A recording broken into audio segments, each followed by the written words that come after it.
Alors tout d'abord, il faut parler de la diversité. En fait, on est tous différents, que l'on ait un handicap permanent, un handicap temporaire ou un handicap situationnel. On a tous finalement une façon d'utiliser les technologies, d'utiliser son environnement en fonction de ses capacités ou de ses compétences.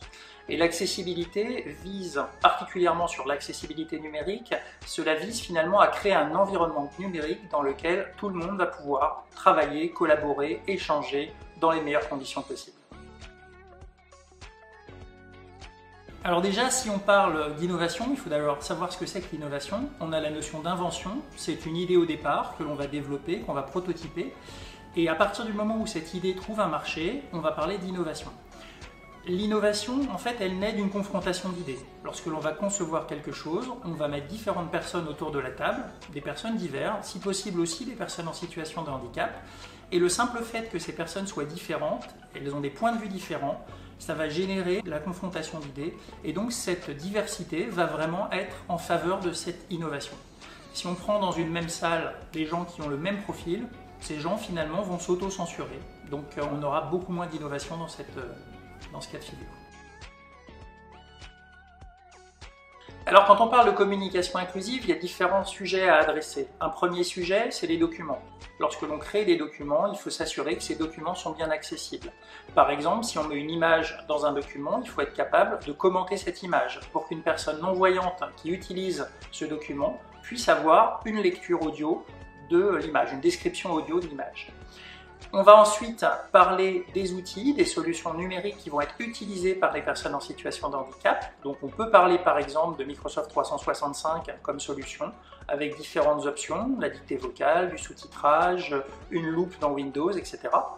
Et puis le troisième axe, c'est plutôt un axe web, un axe applicatif. Donc on va aller expliquer finalement à nos clients que le fait de rendre accessible et de rendre accessible aux normes internationales un site internet, ça permettra notamment à des personnes ayant des déficiences visuelles de pouvoir utiliser cet environnement comme tout le monde.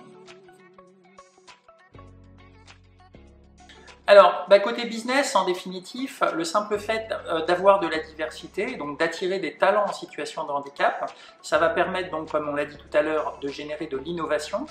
Lorsque l'on va commencer à s'intéresser à cette diversité, on va pouvoir aussi s'intéresser à la diversité des offres ou des produits que l'on va créer en tant qu'entreprise. À partir du moment où on va s'intéresser à cette diversité, on va avoir potentiellement davantage de clients de nos offres ou de nos produits.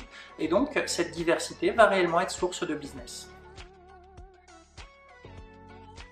Lorsque l'on va parler de l'accessibilité du web, il faut savoir qu'un site web accessible, c'est un site sur lequel on va pouvoir naviguer au minimum de deux façons, donc avec une souris comme le font la plupart des gens, mais également uniquement avec un clavier.